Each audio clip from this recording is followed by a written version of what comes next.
আসসালামু আলাইকুম everyone, welcome back to my channel. আজকে আমি আপনাদেরকে তৈরি করে দেখাবো খুবই মজাদার আর সুস্বাদু আর আনকমন একটি নাস্তার রেসিপি।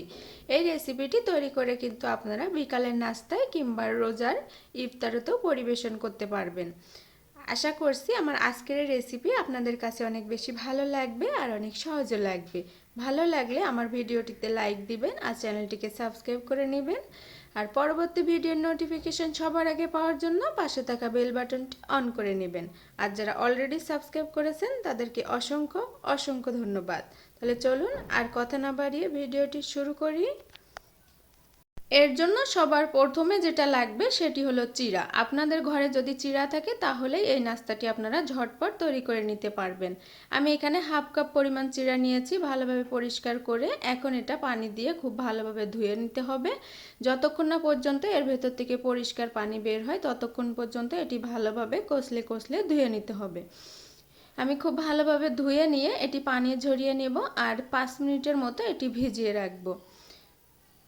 5 মিনিট পরে আমি ফিরে এসেছি, এটি ভিজিয়ে রেখেছিলাম আর পানিটিও ঝরে গিয়েছে। এখন এটি একটি পাত্রে আমি নিয়ে নিচ্ছি। এর সাথে আমি এখন অ্যাড করে দিব পাতাকপি অর্থাৎ বাঁধাকপি কুচি। আপনাদের ঘরে না থাকলে এটা স্কিপ করতে পারবেন, আর যদি গাজরও থাকে সেটাও দিয়ে দিতে পারবেন। সাথে দিয়ে দিচ্ছি 1/3 কাপ পেঁয়াজ কুচি আর 1 টেবিল চামচ কাঁচামরিচ কুচি। সাথে দিয়ে দিচ্ছি স্বাদ মতো লবণ, দিয়ে দিচ্ছি হাফ চা চামচ জিরার গুঁড়া, হাফ চা চামচ ধনিয়ার গুঁড়া আর দিয়ে দিচ্ছি হাফ চা চামচ হলুদের গুঁড়া। সাথে এখন দিয়ে দিচ্ছি হাফ চা চামচ রসুন বাটা আর হাফ চা চামচ আদা বাটা। এখন এখানে আমি দিয়ে দিব 2টি ডিম। এখানে আমি ছোট সাইজের 2টি ডিম নিয়েছি। আপনাদের ডিমটি যদি বড় হয় তাহলে 1টি ডিম দিলেই পারফেক্ট হয়ে যাবে। এখন ভালোভাবে এটি মিশিয়ে নেব অর্থাৎ মাখিয়ে নেব খুব ভালোভাবে।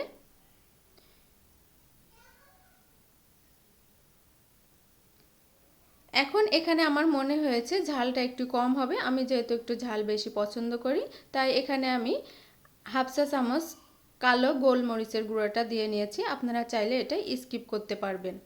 এখন এর ভেতরে বাইন্ডিংয়ের জন্য এখানে আমি দিয়ে দেব বেসন। আপনারা চাইলে আটা, ময়দা কিংবা কর্নফ্লাওয়ারও দিয়ে দিতে পারবেন। দিয়ে খুব ভালোভাবে একটু শক্ত শক্ত টাইপের ডো অর্থাৎ এটি শক্ত শক্ত মতো হয়ে গেলে আমি এটি ভাজতে চলে যাব। আর এখানে বেসনের পরিমাণটা আমি বলছি না, আপনাদের কম বেশি লাগতে পারে। এরকম সাইজ করে আমি ভেজে নেব। দেখতে পাচ্ছেন এটা কিন্তু এরকম শক্ত শক্ত টাইপের হবে, খুব বেশি পাতলাও হবে না। স্কিনে আপনারা যেমনটা দেখতে পাচ্ছেন এমনটাই করে আপনারা তৈরি করে নেবেন, তাহলে পারফেক্টভাবে এটি ভাজা যাবে। চুলায় ফ্রাই প্যানে আমি পর্যাপ্ত তেল দিয়েছি। এখানে আমি অল্প তেলে ভেজে নিব, আপনারা চাইলে ডুবো তেলেও ভাজতে পারেন। তেল গরম হয়ে গেলে এখানে আমি এইভাবে করে শেপ দিয়ে দিচ্ছি। আপনারা চাইলে যে কোনো শেপ দিয়েও এটি ভেজে নিতে পারবেন। বেশ কয়েকটি করেই আমি ভেজে নিতে পারছি, আপনাদের প্যান অনুযায়ী আপনারা ভেজে নিতে পারবেন। এখন উল্টিয়ে নিচ্ছি।